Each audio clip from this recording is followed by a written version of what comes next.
141集超前速了。警示问鼎中期的亡灵强势斩杀阴虚境界的雷仙使者雷道子，王平因体内的最后一丝怨气彻底驱除，从而化作一团纯净魂魄，被亡灵收入天拟珠内。至此，这甚为精彩的2次化凡便落下尾声。爹，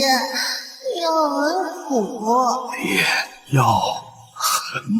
苦。在如今的动漫剧情中，亡灵为补偿王平不能修道，便同意对方外出历练，且想要成为这凡间帝王的请求。而有着麻子给他的阴虚傀儡，跟实力达到元婴修为的美女保镖，也就是青怡的守护。更重要的是，麻子那名震周围星域的许慕之名，让的冉云星以及周边修士不敢随意插手此事。所以年仅27岁的王平，仅用了短短的37年，便在冉云星上创建出称霸整个凡人界的第一帝国。然而彼时已是62岁的王平，其体内的那最后一丝怨气仍旧未曾去除。这丝怨气，准确的来说，是埋藏在王平心中的2大执念，其一便是自己的亲生母亲是谁，其次便是为何父亲坚决不让他修道。而第一个问题，在王平很小的时候便曾询问过亡灵，但见到父亲那满脸尽是失望与沉默的表情之后，便再也没有询问过。如今已是62岁的王平荣归故里后的第一件事，便是询问自己的亲生母亲是谁。毕竟小时的玩伴都有母亲，而自己却是由父亲一人带大的。我相信只要是一个正常人，对此便有疑问，王平自然也不例外。而这次亡灵也没有藏着掖着，他将自己乃是出生于联盟星域的朱雀星，到后来是怎样以凡人之躯迈入的修真界，以及怎样与柳眉相遇的过程，到怎么来到的罗天星域，以及后来为何定居于落月村的种种，全部如实相告。而在得知真相后的王平顿时如遭雷击，他无论如何也不相信自己追寻了60多年的答案，其结果竟是被自己亲生母亲给炼制成的一具怨婴。可能一时间接受不了这么大的打击，又或者更情愿相信这是父亲为他所编造的一个谎言。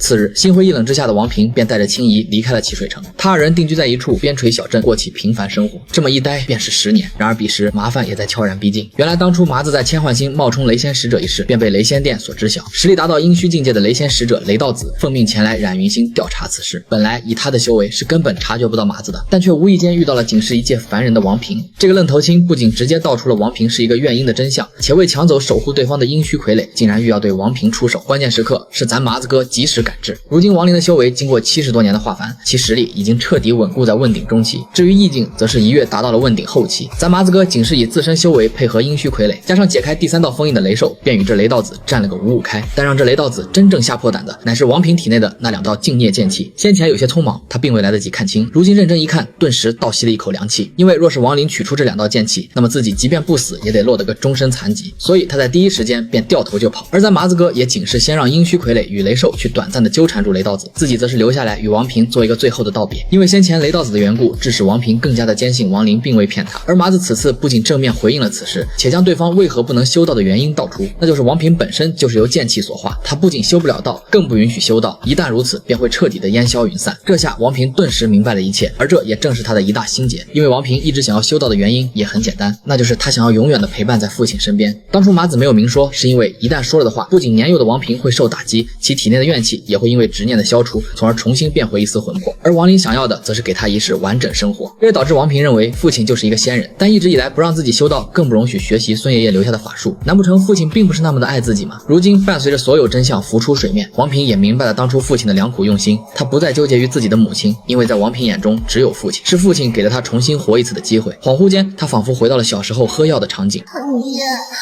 药很苦。爹，药很